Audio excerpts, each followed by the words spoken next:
Hello student, कैसे हैं आप लोग। आशा करते हैं आप सभी लोग अच्छे होंगे और अपने घरों में पढ़ाई कर रहे होंगे। जैसा कि आप लोग जानते हैं कि पिछले वीडियो में हमने आप लोगों को बीमी विश्लेषण के अनुप्रयोग से संबंधित एक सवाल करवाया था, शुद्धता की जांच करना।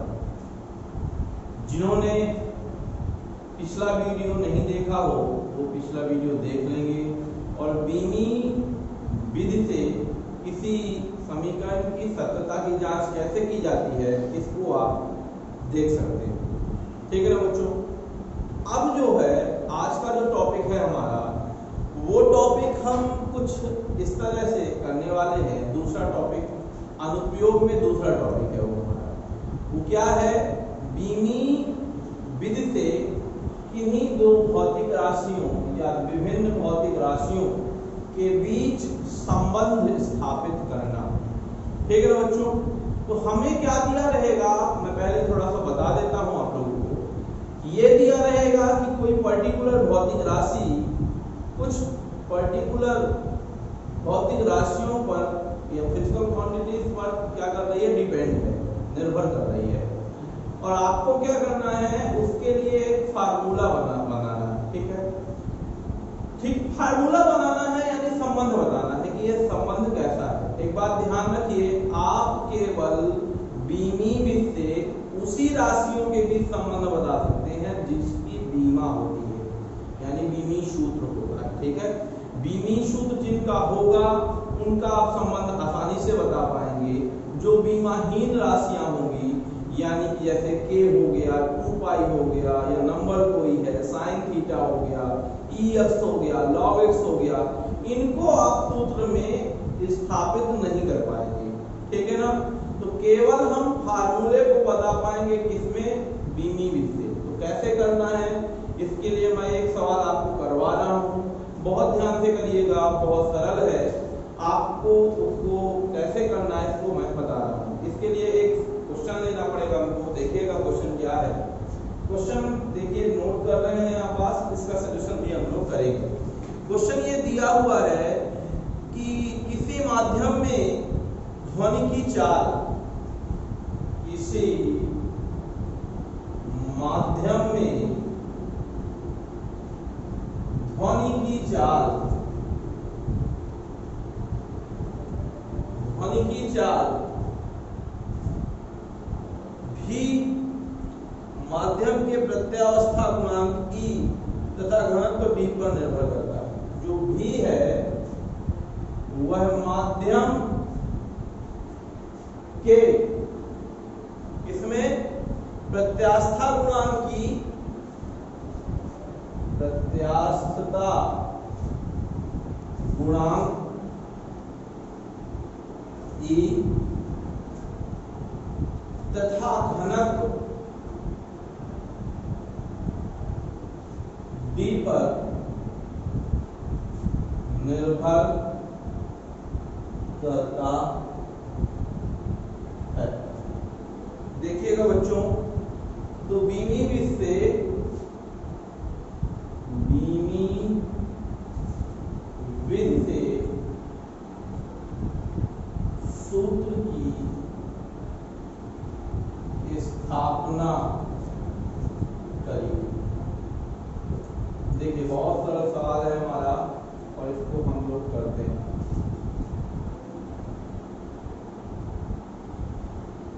ठीक है बच्चों। तो इसको हमको करना है, इसके लिए सबकी बीमा आपको पता होनी चाहिए और बीमा निकालने का तरीका भी आपको पता होना चाहिए। ठीक है, देखिए मैं सबसे पहले बीमा और फार्मूला बता देता हूँ। देखिए v क्या है, हमारा वेग है। वेग का होता है दूरी बटे समय, दूरी का हो गया l और ये t यानी LT-1। ठीक है, प्रत्यास्थता गुणांक प्रतिबल बटे विकृति। तो विकृति बीमाहीन राशि है, प्रतिबल बस निकालना है, प्रतिबल का होता है F/A। ठीक है, विकृति बीमाहीन राशि है ये, तो इसका कोई मतलब नहीं निकलेगा। इसका हो जाएगा ml/2 mlt-2 अपॉन l का स्क्वायर स्क्वायर से ये कट जाएगा तो आ जाएगा ml माइनस 1t माइनस 2। देखिए बच्चों ये किसका है, ई का, ठीक है। और घनत्व का क्या हो जाएगा बच्चों, घनत्व का होता है द्रव्यमान बटे आयतन, और द्रव्यमान का होता है m बच्चों, और आयतन का लंबाई गुणे चौड़ाई गुणे ऊंचाई, यानी कि m और ये हो जाएगा l का क्यूब, यानी इसकी भी सूत्र क्या हो जाएगा ml माइनस 3।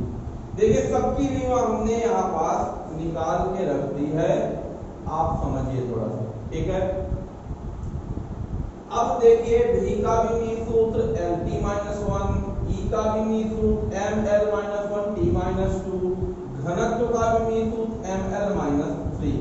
अगर आपको फार्मूला मालूम है तो आप सब निकाल सकते हैं, फार्मूला नहीं मालूम है तो यहाँ आपको दिक्कत हो जाएगी, ठीक है ना बच्चों। तो यहाँ पर देखिए हमको क्या करना है, किसी माध्यम में ध्वनि की चाल भी माध्यम के प्रत्यास्था गुणांक ई तथा घनत्व d पर निर्भर करता है। तो पहले बताइए निर्भर बस करता है ना, तो निर्भरता का मतलब क्या होता है, निर्भरता का मतलब या तो डायरेक्टली प्रोपोर्शनल है, यानी कि या तो अनुक्रमानुपाती है, या तो इनवर्सली प्रोपोर्शनल है, यानी कि इनडायरेक्टली प्रोपोर्शनल है, ठीक है ना बच्चों। तो अब क्या हो जाएगा, यहाँ पर देखिए आप सबसे पहला काम करेंगे v प्रोपोर्शनल टू e और d, और पावर तो पता नहीं है, v में कुछ भी हो सकती है, तो a और b, a b की जगह x और y भी ले सकते हैं आप बच्चों। तो v प्रोपोर्शनल टू e की पावर a d की पावर b, प्रोपोर्शनल चिन्ह हटेगा बच्चों तो क्या आ जाएगा आपका, एक नियतांक आ जाएगा a और b आ जाएगा, ठीक है बच्चों। इक्वेशन नंबर 5, ठीक है। अब यहाँ पर देखिए हम क्या करते हैं, k क्या है हमारी बीमाहीन राशि है, और इन सब की बीमा लिखते हैं। अब v की बीमा या बीमी सूत्र, v का बीमी सूत्र कितना होता है ml माइनस 1, है ना, या lt माइनस 1 होता है, तो m0 lt माइनस 1। इसी तरह आपका E का क्या होता है, E का बीमी सूत्र, E का बीमी सूत्र बच्चों क्या हो जाएगा, E का बीमी सूत्र m0 lt, क्या निकाला है ml माइनस 1 t माइनस 2। देखिए बच्चों, और D का बीमी सूत्र क्या हो जाएगा, D का बीमी सूत्र वो हो जाएगा आपका ml माइनस 3, तो t अपने आप क्या हो जाएगा बच्चों 0 हो जाएगा। तो ये है हमारा सवाल, ठीक है ना। अब इसको मिटा देता हूं मैं और आगे करना स्टार्ट करते हैं, देखिएगा थोड़ा सा। अब ये बताइए, इसको हम यहाँ समीकरण नंबर 1 में पुट कर देते हैं। तो देखिएगा यहाँ पास v की बीमा है आपकी कितनी m0 lt माइनस 1, यहाँ m k की बीमा कुछ नहीं होती, e की बीमा ml माइनस 1 t माइनस 2, और d की बीमा ml माइनस 3 और t की पावर 0। यहाँ पावर में a लगा है, यहाँ पावर में b लगा है, ठीक है ना बच्चों। एक बात ध्यान रखिएगा, यहाँ पास अब मल्टीप्लाई हो जाएगा तो देखिएगा क्या हो जाएगा, इधर साइड वाला तो वही रहेगा m0 lt माइनस 1, और यहाँ क्या आ जाएगा, सब में a आ जाएगा, तो m की पावर भी a, l की पावर भी माइनस a, देखिए a का माइनस से गुणा हुआ, t की पावर माइनस 2a, 2 दिया हुआ था, ठीक है ना। और यहाँ पास क्या हो जाएगा m की पावर b और l की पावर माइनस का 3b, ठीक है ना बच्चों।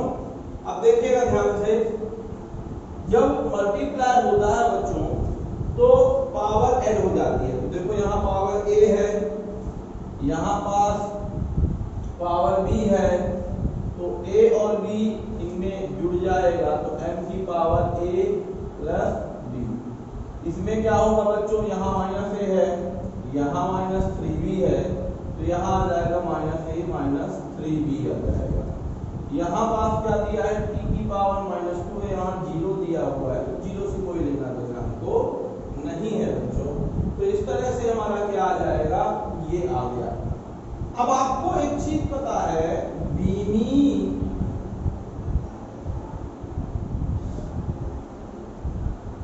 समांगता का सिद्धांत, बीमी समांगता का सिद्धांत ये कहता है कि दोनों ओर की जो बीमाएं होंगी वो क्या होंगी, परस्पर बराबर होंगी बच्चों, ठीक है। दोनों ओर की जो बीमा होगी वो परस्पर क्या होगी, बराबर होगी, और इसी का यूज हम इसमें करेंगे, ठीक है ना। तो बीमी संतुलन जो होता है, बीमी संतुलन से, बीमी संतुलन क्या कहता है कि m की जो पावर होगी वही इधर साइड m की पावर, जो l की पावर होगी वहां इधर की भी l की पावर, जो t की पावर होगी वही t की पावर, यानी a प्लस b बराबर 0, माइनस a माइनस 3b बराबर 1, minus 2a equal to minus का 1, ठीक है ना बच्चों। अब यहाँ पर देखिए माइनस से माइनस क्या हो गया, कट गया, a बराबर आ गया 1/2। देखिए इसे इक्वेशन फर्स्ट माना था, तो इसको मान लो इक्वेशन 2, इसको मान लो इक्वेशन 3, बाद में काम अगर आया तो, ठीक है। a बराबर क्या आ गया हमारा, 1/2 आ गया। अब इसको समीकरण नंबर 2 में रखने पर, समीकरण नंबर 2 से क्या हो जाएगा, a प्लस b बराबर 0 दिया है, a की जगह 1/2 रख दिया हमने और आ गया 0, ये प्लस का उधर लिख गया, कितना आ गया, माइनस का 1/2 आ गया, ठीक है ना बच्चों। तो ये a की वैल्यू आ गई और ये b की वैल्यू आ गई, दोनों वैल्यू आपकी आ गई। देख लीजिए बच्चों क्या किया हमने, सबसे पहले हमने क्या किया, सवाल को देखा, बीमी माध्यम से ध्वनि की चाल भी जो है प्रत्यास्था गुणांक e पर और घनत्व d पर निर्भर करता है। जिस पर निर्भर करता था उसको हमने प्रोपोर्शनल में ले लिया। हमें ये नहीं मालूम था कि भाई ये डायरेक्टली प्रोपोर्शनल है कि इनडायरेक्टली प्रोपोर्शनल है, और हमने प्रोपोर्शनल चिन्ह ले लिया और यहाँ पावर a और b ले लिया। अब यहाँ प्रोपोर्शनल चिन्ह जब भी हटता है तो यहाँ नियतांक आ जाता है e, ठीक है ना बच्चों। अब यहाँ b का बीमी सूत्र हमने लिख दिया, b के बीमी सूत्र के बाद e का d का सबका बीमी सूत्र लिखने के बाद इस समीकरण नंबर 1 में सबका बीमी सूत्र हमने पुट कर दिया। पुट करने के बाद इधर हमने पावर को a को सबकी पावर से मल्टीप्लाई, इसमें सबसे मल्टीप्लाई कर दिया, और इसके बाद दोनों सब m की पावर को ऐड कर दिया, l की पावर को ऐड कर दिया, t की पावर को भी हमने ऐड कर दिया, और हमने बीमी संतुलन से क्या निकाला, हमको पता है कि एक ओर की बीमा दूसरी ओर की बीमा के बराबर होती है। अगर यहाँ 0 है तो यहाँ भी 0 होना चाहिए, अगर यहाँ 1 है तो यहाँ भी 1 होना चाहिए, अगर यहाँ -1 है तो यहाँ भी -1 होना चाहिए। तो इस वजह से a प्लस b बराबर आ गया 0, माइनस a माइनस 3b बराबर 1, और -2a बराबर 1, -1 से -1 कैंसिल, a बराबर 1/2 आ गया। इस 1/2 को समीकरण नंबर 1 में पुट कर दिया और b की भी वैल्यू आ गई। अब देखिए अभी हमने a और b की वैल्यू निकाली, लेकिन हमको करना क्या है, सूत्र की स्थापना करनी। तो इस दोनों मानों को समीकरण नंबर 1 में रखते हैं और इसका यूज करते हैं। तो इसको मिटा देते हैं ऊपर, और ऊपर ही मैं कर दूंगा, ध्यान दीजिएगा थोड़ा सा। इसके बाद आपका यहाँ, ठीक है, समीकरण नंबर 1 में मान रखने पर लिखोगे, समीकरण नंबर 1 में क्या रखने पर, मान रखने पर। तो बच्चों मान रखो तो v बराबर आ जाएगा k इंटू e की पावर कितना 1/2 और d की पावर कितना -1/2। अब देखिएगा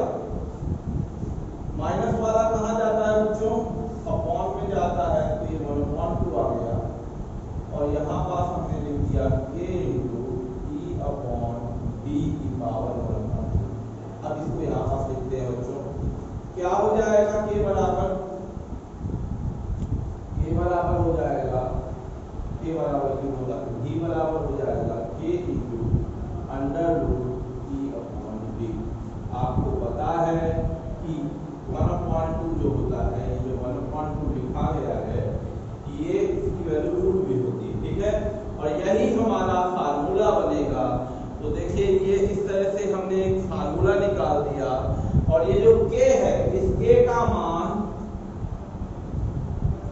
बीमी विधि से नहीं निकाल सकते, बीमी विधि से निकालना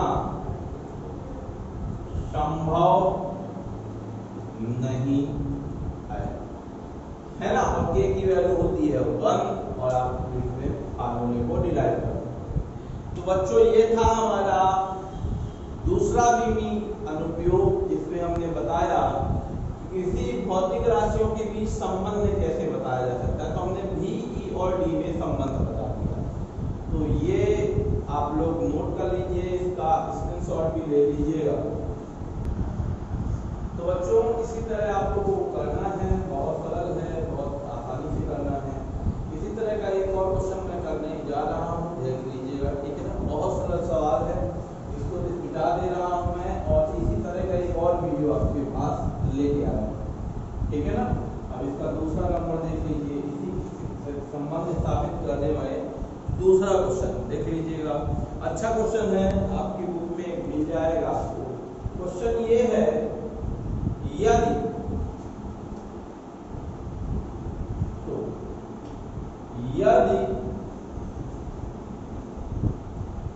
कंपित तार की आवृत्ति n, कंपित तार की आवृत्ति n, लंबाई l, तनाव f, लंबाई n, तनाव l, तनाव f, तथा एकांक लंबाई का द्रव्यमान, एकांक लंबाई का द्रव्यमान, ठीक है, m हो तो बीमी विधि से सूत्र की स्थापना करिए। देखिए बच्चों, ये फिर से सवाल एक हम बता रहे हैं, दो सवाल कम से कम इसको कर लीजिए, इसका एक सवाल आपसे पेपर में पूछा जा सकता है। तो मैंने जैसा कि आपको बताया कि इसको करना बहुत आसान है, बस इतना देखिए क्या किस पे निर्भर करता है। तो देखिए इसमें क्या दिया है, आवृत्ति n जो है लंबाई l पर, तनाव f पर, और एकांक लंबाई का द्रव्यमान m पर निर्भर करता है ना। m है ना, इस पर निर्भर करता है, ठीक है। तो कंपित तार की जो आवृत्ति है, आवृत्ति का फार्मूला बताना है, ठीक है ना, विधि से आवृत्ति का। इसका यहाँ पास एक सवाल है, आवृत्ति का सूत्र की स्थापना करेंगे, विधि से आवृत्ति का सूत्र की स्थापना करेंगे। देखिए बच्चों, आवृत्ति के लिए बनाना है तो हम आवृत्ति लेंगे और n प्रोपोर्शनल टू क्या कर देंगे भाई, हमको l नहीं पता है तो l की पावर a, f नहीं पता है तो f की पावर b, और एकांक लंबाई भी नहीं पता है इसलिए c, a b c। मैंने बताया आपको प्रोपोर्शन चिन्ह हटाओगे तो क्या लग जाएगा, एक नियतांक लग जाएगा, l की पावर a, f की पावर b और m की पावर c लग जाएगा। ध्यान दीजिएगा, थोड़ा सा बहुत आसान है, बहुत सरल ढंग से बता रहा हूँ, बहुत ध्यान से देखिए। इसको ले लेना है समीकरण नंबर 1। मैं फिर से बताया, इसका यन का विमीन सूत्र। यन का विमीन सूत्र n क्या है? आवृत्ति। आवृत्ति का फार्मूला 1/t, तो इसका होता है t की पावर -1। k विमाहीन राशि है और l का विमीन सूत्र कितना आ जाएगा? क्या है? l है हमारा लंबाई, तो l का होगा l ही मीटर, है ना। f तनाव है, तनाव यानी बल ही है, एक तरह का तनाव बल है। इसका सूत्र क्या हो जाता है आपका mlt -2। इसी तरह हमारा क्या है? हमारा एकांक लंबाई, इसको बहुत अच्छे से ध्यान देना। क्या दिया हुआ है? एकांक। कुछ लोग यही गलती करते हैं। यहाँ लिखा है m का द्रव्यमान m है क्या? m का द्रव्यमान, यही बात आपकी गलती हो जाएगी। मैं इसीलिए इस सवाल को लाया हूं आपके पास। यही आप गलती करेंगे क्योंकि यहाँ पास क्या दिया है? एकांक लंबाई। देखिए ये m पूरा नहीं दिया, इसमें एक कंडीशन लगा दी गई है कि एकांक लंबाई का द्रव्यमान है, यानी साथ ही साथ 1 मीटर, ऐसे समझिए कि इकाई लंबाई में इसका द्रव्यमान m है, ठीक है। जो इकाई द्रव्यमान में है इसका मान m, तो यानी इसमें लंबाई भी है बेटा, है ना। द्रव्यमान तो रहेगा ही, साथ ही साथ इसमें क्या ऐड हो जाएगी? तो इसमें आपका लंबाई भी हो जाएगी, तो यानी लंबाई की भी बीमा इसमें शामिल होगी। तो यानी इसमें क्या हो जाएगा? द्रव्यमान की बीमा ऊपर होगी और लंबाई की क्या हो जाएगी? नीचे, यानी ml -1। समझ में आया बच्चों? तो इसको याद रखना है, इसको ध्यान रखना है कि भाई ये लंबाई का द्रव्यमान का होता यह ही है बच्चों, ठीक है ना। लेकिन यहाँ एकांक लंबाई का द्रव्यमान लिखा था, इसलिए हमने m लिख दिया। अब सबको पुट कर देते हैं, तो n बराबर k, l कितना है? l ही है, l की पावर a, f कितना है? mlt -1 की पावर b, और ये कितना है? m कितना है हमारा? ml -1 की पावर c। अब सबका मल्टीप्लाई करिए, इधर का भी लिखना पड़ेगा ना आपको। इधर साइड भी लिख देते हैं, इधर साइड भी कितनी आ जाएगी? e की पावर -1। या फिर इसको ऐसे भी लिख सकते हैं, आप देखिएगा m की पावर 0, l की पावर 0, t की पावर -1 इक्वल टू सबका मल्टीप्लाई। एक बीमाहीन राशि है, k को लिखने की आवश्यकता नहीं है, k लिखने की आवश्यकता नहीं है, k एक बीमाहीन राशि है। लिख सकते हो यहाँ पास k एक बीमाहीन राशि है। तो यहाँ पास के हटा देंगे, यहाँ आ जाएगा l की पावर a, देखते रहिएगा, ठीक है ना बच्चों।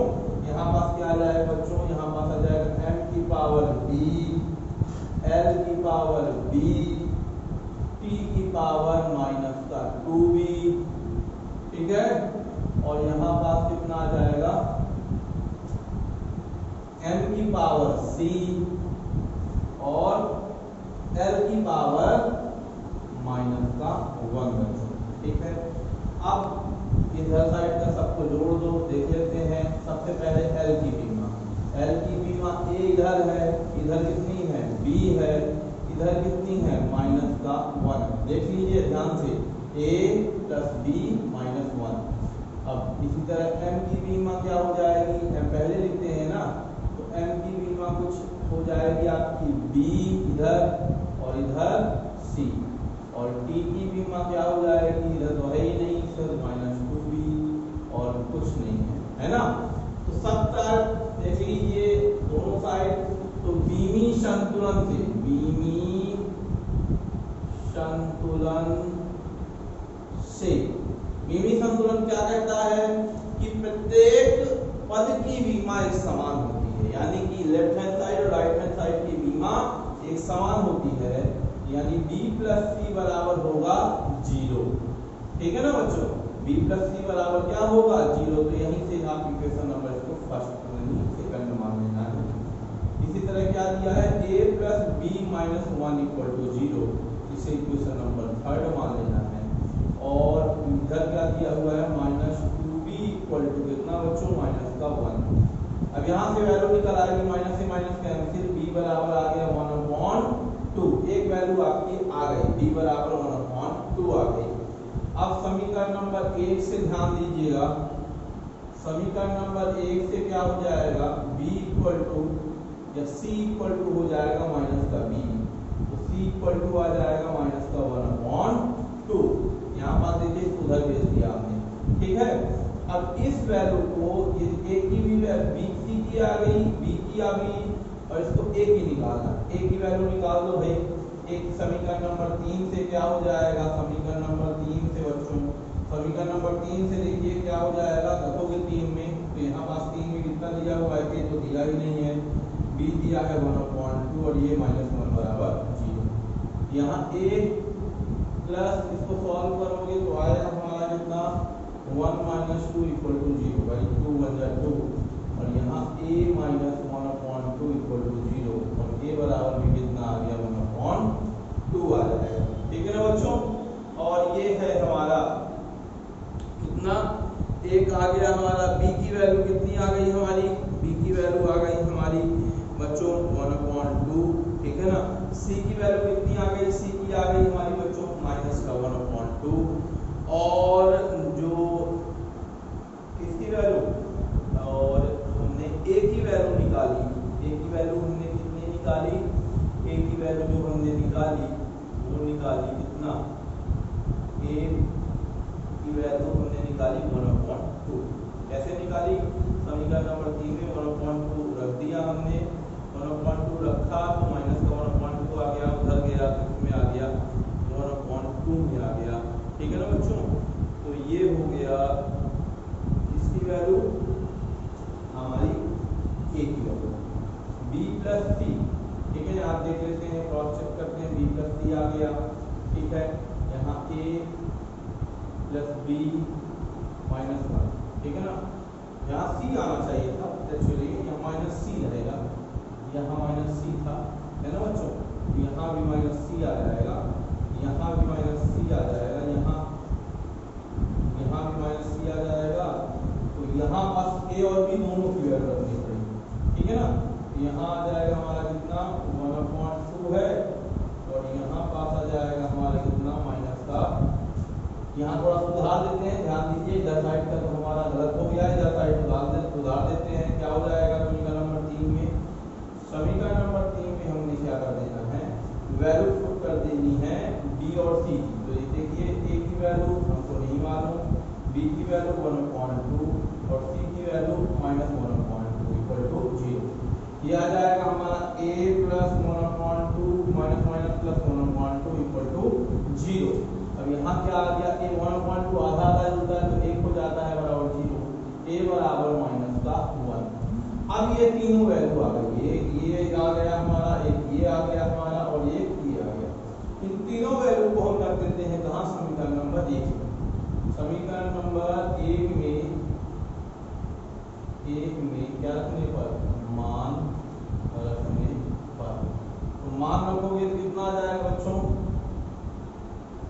तो देखोगे n बराबर आ जाएगा k, l की जगह l की पावर a, यानी माइनस का 1, f की पावर b, यानी f की पावर आ जाएगा 1/2, और m की पावर c, यानी m की पावर आ जाएगा माइनस का 1/2। अब देखो इसको कैसे करेंगे, ये k माइनस वाला नीचे आ जाएगा, ये हो जाएगा k/l, ये हो जाएगा हमारा f/m का पावर 1/2, ये नीचे चला जाएगा, n बराबर k/l √f/m आ गया। यही है हमारा क्या बच्चों, फार्मूला है। तो क्या बन गया हमारा फार्मूला, ये 1/k/l f/m और √, ये हमारा फार्मूला।